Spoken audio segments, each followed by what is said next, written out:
Hey there, geospatialers, Elaine here today. So I just want to run over this really important journey, the customer journey, because we've talked about it in Marketing Disasters in last week's webinar. If you didn't see last week's webinar, drop me a note and I'll send you over the recorded video. It was really good, really good. Anyway, one of the parts of it, we talk about the customer journey. So what I've done is I've drawn out a customer journey, and I bet you're thinking, I don't care. I don't give a shit. Like, why do I need to know this?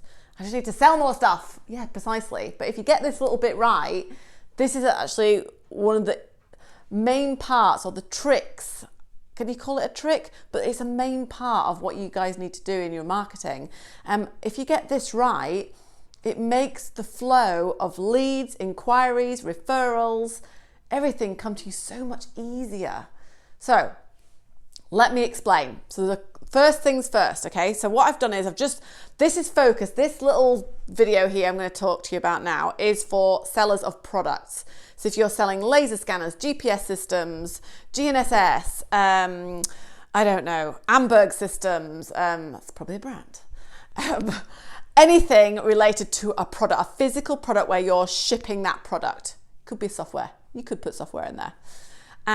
So I want to think about those guys that are reselling equipment, that are doing the marketing for that equipment. Like, what do you do? How do you go about it? What do you need to think about?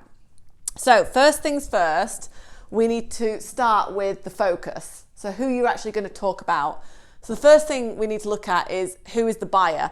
Concentrate on one buyer first. When you do one buyer first, it's really easy for you then to understand and explain what content you need to put in the journey to attract and nurture that type of client. Okay, so who is the person? What is their problem? So why do they want to buy the latest GPS system? Or what problem are they trying to solve that they're unaware? They might be unaware of the problem. It might be too slow. It might be what is actually triggering for them to actually speed up their process. What is keeping them awake at night when they think about the problem that they're actually having? Now, this is difficult for people selling equipment, but you surveyors out there will probably go, I know what that is. That's easy because this is what this is. Well, this will also help you guys with the manufacturers. Like, how do you choose, say, a Trimble version over a Leica version or a Chinese branded version? How do you go about it? I know Emlid, for example, they're new on the block. You know, how do you choose them? Actually, they're game changers. Okay, so I'm interested now to find out why them over somebody else. Okay, so this is how you go about it. So first is the focus on the buyer. So understand your buyer and what you're doing it.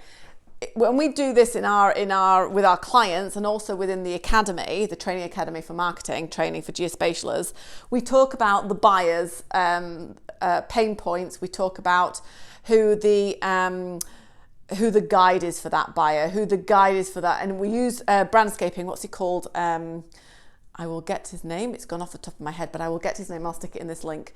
We use that quite well. Hannah does a lot of the work with the clients on that. And that's a really good way to actually understand who you're actually talking to and dissect it properly. So first things first is the buyer. So we've Mr. Green Guy here. So we're going to put Green Guy here. So how the customer journey works, if you want to have a look at the amazing article that Carla Johnson actually wrote, so I've pulled it from her, what she does, because she explains the whole customer journey in so much, it's such a better way of understanding it. There's two sections to it. There's the pre-customer journey, or the pre-buying journey, should I say, so that before they even know what they need, and then actually the buying journey. The buying journey is the simple bit, okay? So it's they're in the buying journey, they know what they're looking for, they've watched a case study, they've done a webinar, they've got a demo with you guys. Now they just need to figure out who they need to get to. But that should be easy for you guys to do. But we will come back to that because the earlier stage is much harder. So the pre-buying journey, this is the bit that everybody gets stuck on. So this is why I thought I'd do a little video today for you to go through it. The first part is the unaware stage.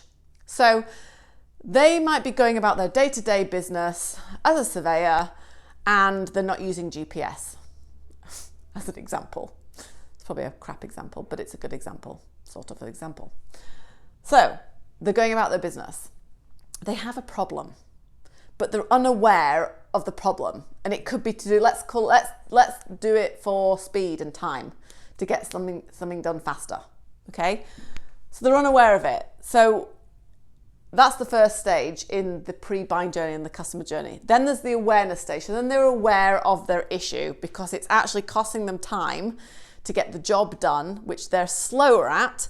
So that means then the profit margin in their own jobs is really low. So they're now aware that they need to figure out to solve this problem. So then you have awareness stage, and then you have research stage. Okay, so that's when they go into the details and they find out. So Gallup and also Forrester Research did a load of research, and I think Harvard Business Review as well have done. I've read it in there as well. So about 78% of the process is actually done, the buying journey is done before they actually contact you. So they've sniffed around your website and your socials, figured out who you are before they've actually contacted you. So this is why it's so important to have content in the different stages of the customer journey. Okay, I can't stress it enough. It's so important. So, unaware, what could you be doing? What content pieces could you be doing up here to make people aware of the time? So you could actually have, articles. Let's call it. You could do articles on time saving techniques on site. Right? Doesn't talk about GPS. It doesn't talk about you. It just talks about time-saving techniques, right? You could also have a video on this, okay? The whole point of it is you're making them aware.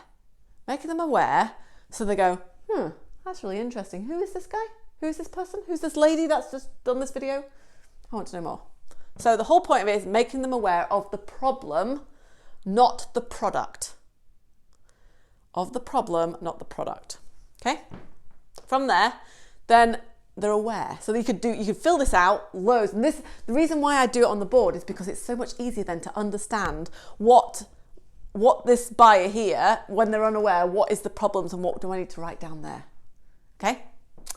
So that's the first one. Second thing is they're aware now.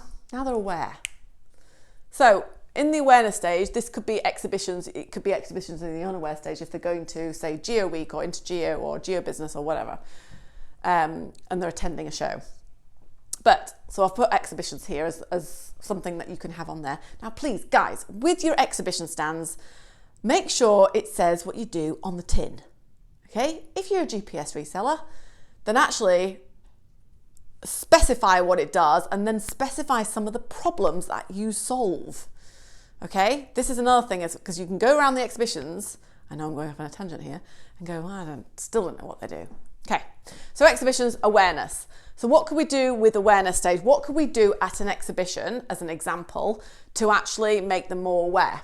Okay, it could be, let's see, different styles of time-saving techniques.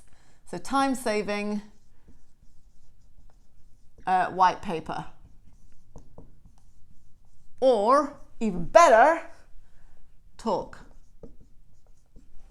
We're not talking about the product, not talking about GPS, we're talking about time savings. Time savings on site. Okay, so you're taking that unawareness, and you're putting it in a talk. That's going to get people intrigued. Oh yeah, we have issues on site all the time. Have you thought about it this way? Have you thought about it this other way? No. Interesting. Okay, so you're making them aware. And you could have a white paper to follow up on it. You could have all sorts. Now, as you start getting into the research stage is where they're going to be asking specific questions. So one of the techniques I do with all the clients is I say, what questions will audience ask here and here and here? Yeah? So what questions will that person ask in this stage here? It could be to a friend, it could be to a colleague, it could be to It could be to a equipment seller. What questions will they ask on the stand? Oh, what's this product do? Okay, interesting. So you could have a hot sheet, a sheet that explains the different sections. You can actually put it into a document. Yep. Go back to the traditional things, but actually explain it. From a social perspective, so again, that's your top of the funnel stuff. What stuff could you actually put online to tease, to attract? Things like tips, tactics, little videos, blogs on how-tos. So if you're talking about time saving, what types of time saving techniques have you tried this?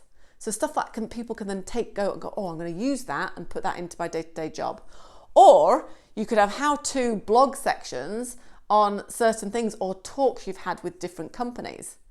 For example, if you're a GPS reseller, why don't you, if you're selling 2 or 3 different types of GPS, why don't you do a comparison sheet with the manufacturers? They might hate it. Robert Martin is very good, actually, for even, he's very frank, which I love. So even though he resells Trimble equipment, he will tell you if it's shit.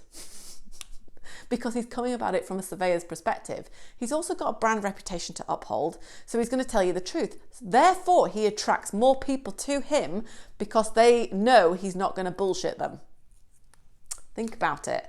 What's it gone and done for him?